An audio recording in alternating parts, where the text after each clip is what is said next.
today is Monday. I've gotten tons of weeding done, the best that I can out here right now because there's so many small things growing that it's hard to tell what's what still. So I've tried to kind of work around what I can. Excuse the wind. I do not have my little microphone out here with me, but it was calm just a few minutes ago. However, there is this thundercloud that's going around me right now. So I'm just like, oh, I'm gonna get what I can in quickly. So what I'm actually doing right now is planting in some cabbage seedlings. I started cabbage by seed. It's in the ground, and I started this just kind of as an experiment as well, seedlings. So I'm going to put them in the ground and kind of see if I can get cabbage being ready at different times. I think that'll work out, but transplanting things to me hasn't always been the greatest. So anyways, that's what I'm up to right now. I plan to get these in, and then I'm actually going to cover them all with row cover because we get bugs out here pretty bad. And what you can see behind me, the white stuff, that's just diatomaceous earth, and that's just on some of my seedlings. Here, I'll show you. Okay, so like right here, you can see this one right here. Like that's a purple cabbage. And basically these little flea beetles don't love the diatomaceous earth, so it kind of steers them away from being on the plants. However, the problem is, there's another one. This is a green one. I must have got them all mixed up. But anyways, and then all these little weeds you can see, like frick. Anyway, so basically, the row cover is going to be white, like light cloth that can go over top of everything. Still the sun gets through, you can water through it and everything. And so I have a huge roll of it. I got last year from William Dam. Can't remember like the weight of it, and I cannot remember the cost on that, but it was from William Dam. And I just have this huge long row. So that should cover up what I need to cover up. So that'll be my cabbages, broccolis, Brussels sprouts, kohlrabies, and things like that. So that's what I'm doing.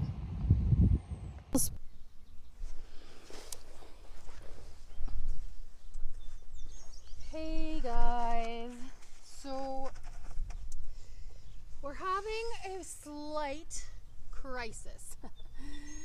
In and amongst weeding, I have realized the flea beetle problem is way more extensive than I even thought. So that means that they are basically like taking out some of the crops. So I was in here weeding through the kale, which is, there's tons of weeds in here, so it's like, it's a little finicky. And I'm like, okay, why is there only one kale every whatever? Well, what's happened is the flea beetles have basically just destroyed tons of the kale that I've been growing. So I reseeded some a couple, either last week or this weekend, I can't even remember right now. But anyways, I have reseeded, and it's just starting to come up. Now, what I should have done was have this cloth on before it started to poke up. So what I've done is I've sprinkled diatomaceous earth on everything, which is going to hopefully keep them away. The problem is that the diatomaceous earth, once it rains, it's no good anymore. And so that is problematic. However, I'm hoping this just buys me a little bit of time. I'm going to lay this. This is the row cover, okay? So it's very, very thin. And yeah, oh my God, the wood ticks out here are freaking rank too. Like they are everywhere, crawling on everything. Anyways, so basically this I'm hoping is going to protect that. The other part of this is that this is something I was definitely going to get done. I just slacking because I want to get the weeding done first.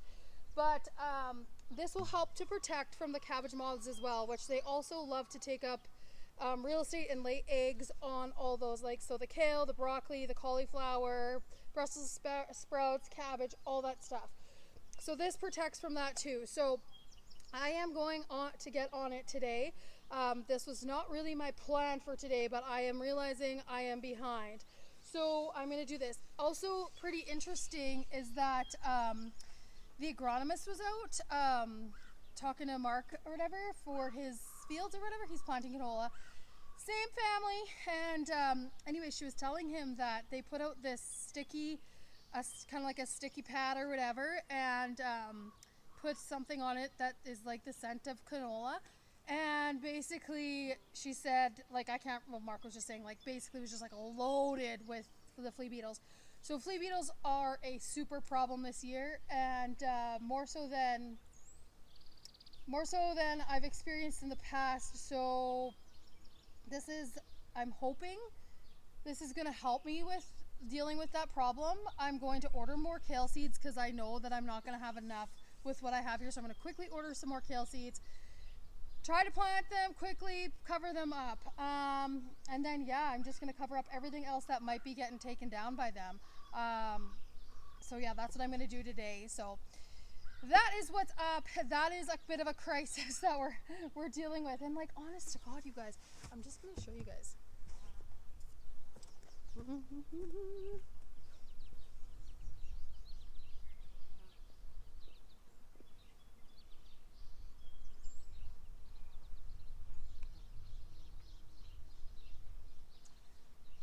Okay, well, I'm gonna show you guys just kind of what I'm talking about here. Let's see. So I don't even know if I'm gonna be able to find one for you guys right now because I've sprinkled this all over everything. Okay. You can't really see that great, but you can kind of see, can you see there? On the bottom, like, okay, it's got diatomaceous earth all over, but on the bottom, like, it's just chewing through the leaves. And so that's just what they're up to. I mean, they're terrible. And so this is not good. But anyway, whatever. We'll deal with it. I'm just going to cover them up and start praying.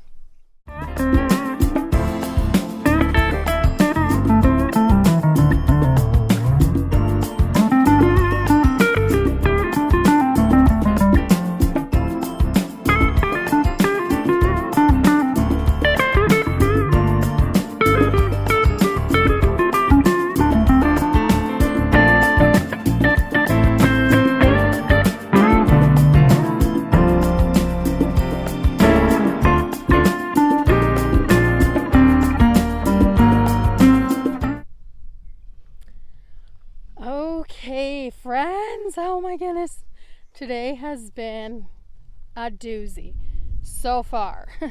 So I am starting to get the covering of everything under control.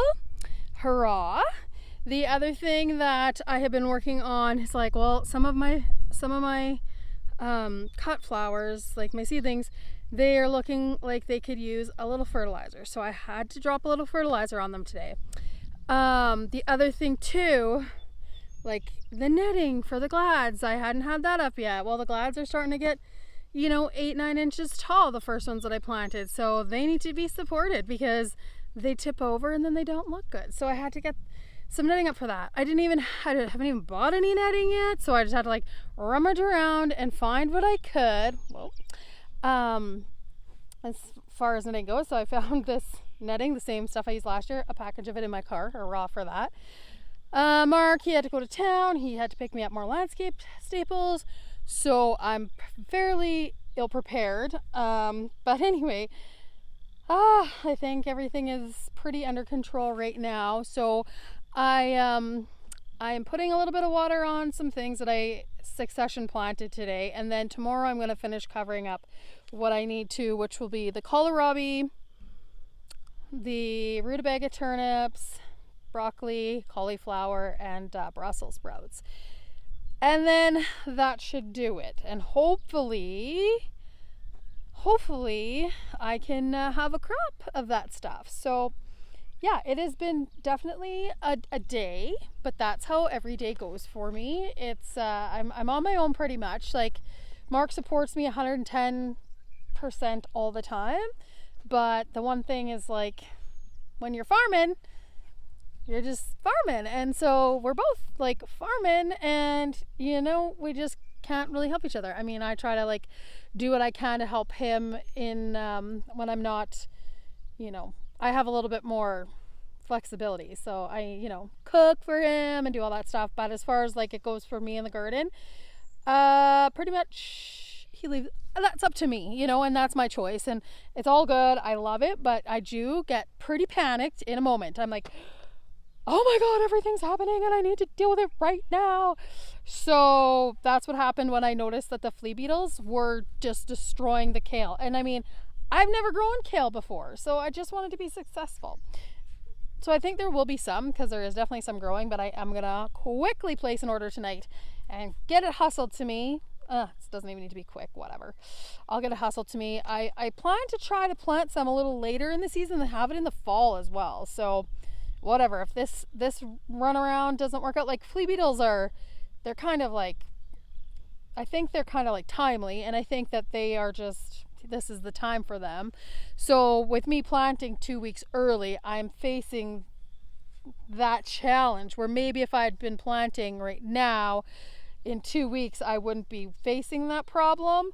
But like when you want to get stuff going and you want to run a kind of a little business, like you just got to do it and figure out a way to like deal with all that stuff. So that's what I'm trying to do, is I am trying to figure it all out. So yeah, anyways, I constantly am learning, like that. It is endless, the amount of learning that goes into gardening. And I think that is what really attracts me to the garden. Like, you don't ever totally know everything, and one year you have a perfect year, which is never in gardening, but like, okay, almost perfect year one year, and then the next year it's like just a catastrophe after another. So like,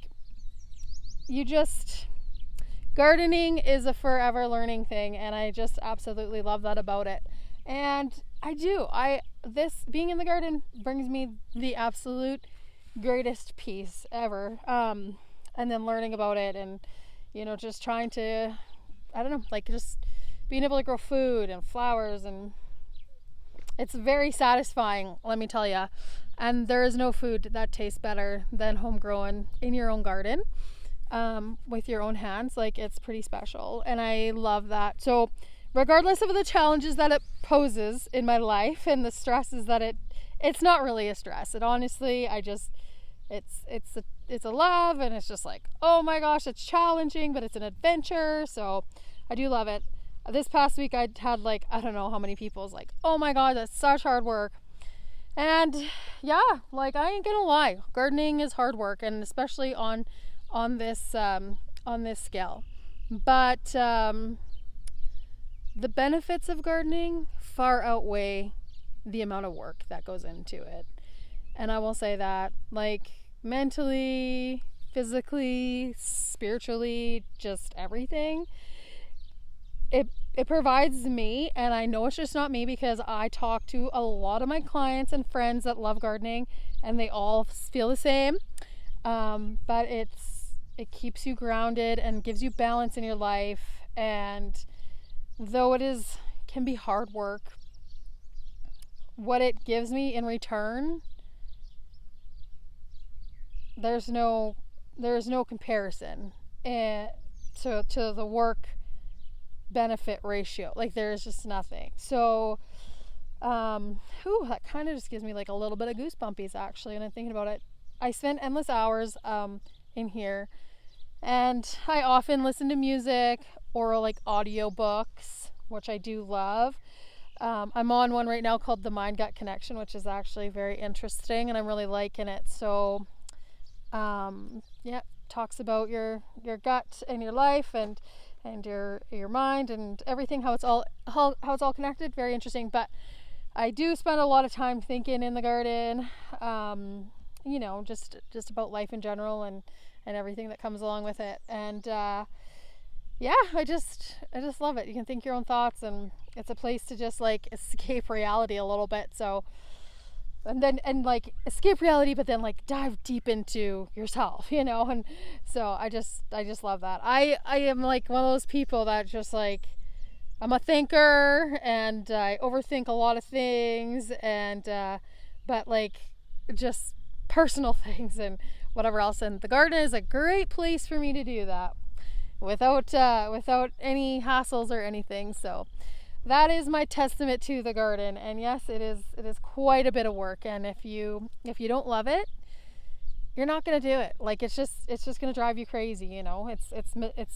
silly, but it is amazing. And yeah, I do think that it provides us with like tons of good nutritious food for a long time, because we can it all up and we use it all summer long, and then do the subscription. So I share that with people as well, and it's just like a little ripple effect, you know, where it kind of flows onto other people. So anyway, that is that today.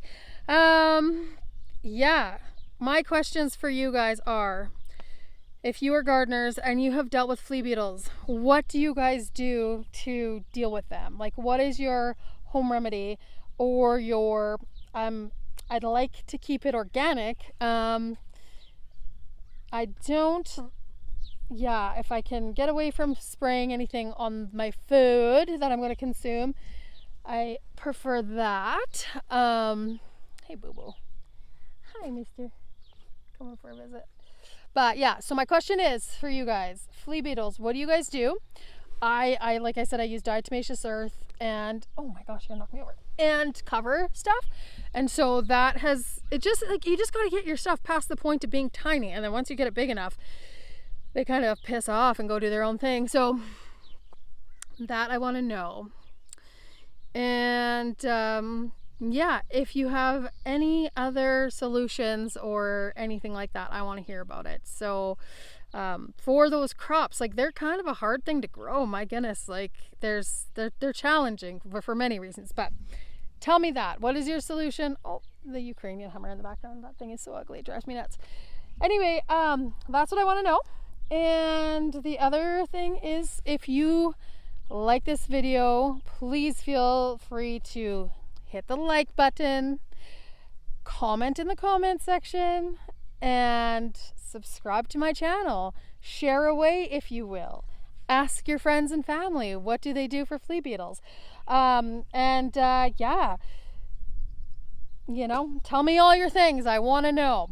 Anyways, thank you guys for watching, and we'll see you next time.